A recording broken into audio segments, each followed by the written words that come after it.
misterios que nosotros podamos encontrar en la palabra de Dios, en cierta forma, ya han sido reveladas por la misma palabra de Dios. Sí, tiene su revelación. Pero entonces se nos enseñó que la Biblia de pronto era un libro misterioso del que nosotros teníamos que meternos en cierto tema bíblico para sacar la enseñanza supuestamente espiritual y misteriosa que estaba dentro de ella. Sí hay una enseñanza espiritual para nuestras vidas en la palabra de Dios, por supuesto que la hay. En la vida de los antiguos y en la vida de los apóstoles hay una enseñanza para nuestras vidas. Sí la hay, pero nosotros no podemos olvidarnos de que la Biblia es un libro que por supuesto que tiene historia. Y esa historia tiene que ser bien entendida por nosotros. No puede ser mal comprendida. ¿Sí? Si nosotros no le damos el valor histórico o la importancia histórica que tiene la palabra de Dios, hay muchos detalles importantes que vamos a pasar por alto. ¿Sí? Muchos detalles importantes que vamos a pasar por alto. Porque uno de los propósitos que tenemos en este estudio, recuérdese que hoy solamente estamos en una introducción, no vamos a entrar a ningún tema específicamente. Uno de los propósitos que también se quiere en estos estudios es llegar a estudiar también lo que es la historia de la iglesia, desde que fue fundada en el libro de Hechos hasta el tiempo contemporáneo. Usted sabe que hay personas que a ese estudio, al estudio de la historia de la iglesia, no le dan la importancia que se merece. ¿Y qué sucede? Que cuando nosotros logramos estudiar la historia de la iglesia, podemos entender muchos detalles importantes en el aspecto doctrinal. Podemos entender que muchas de las doctrinas falsas que hay a nuestro alrededor simplemente es la repetición de algo que sucedió hace muchos años. Usted sabe que la mayoría de las falsas doctrinas son repeticiones de falsas doctrinas que se iniciaron cuando la iglesia estaba naciendo apenas. Hubieron muchas falsas doctrinas con las que los apóstoles, y no solamente los apóstoles, sino los primeros padres de la iglesia, tuvieron que combatir y tuvieron que dar razón y tuvieron que hablar y tuvieron que reunirse y tuvieron que llegar a conclusiones en tiempo antiguo.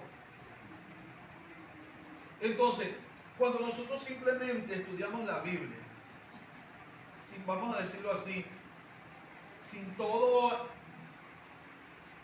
la metodología que se necesita.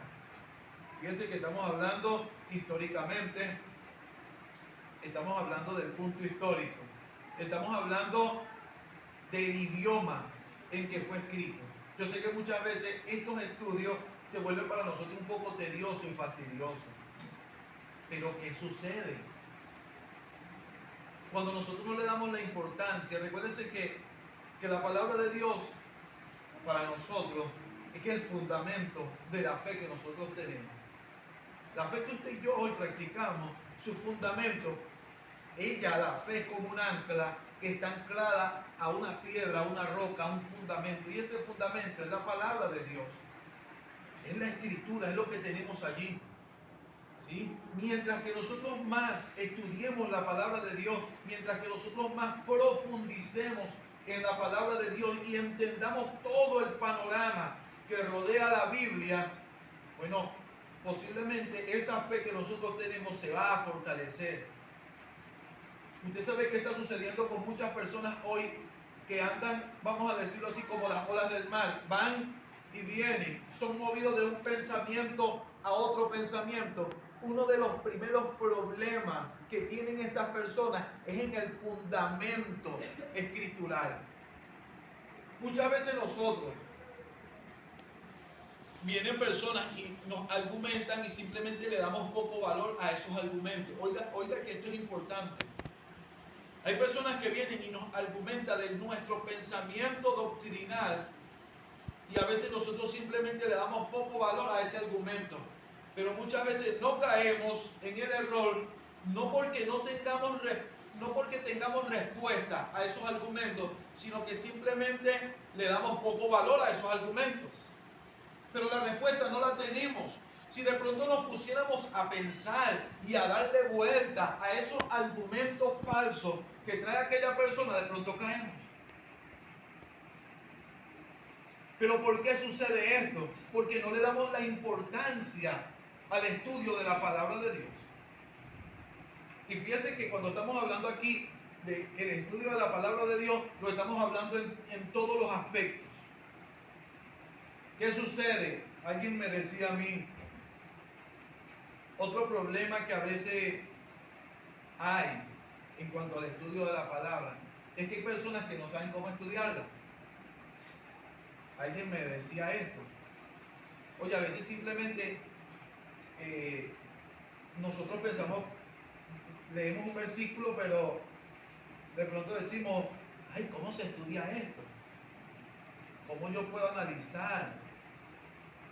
¿Cómo yo puedo indagar? ¿Cómo yo puedo entender? Yo le voy a poner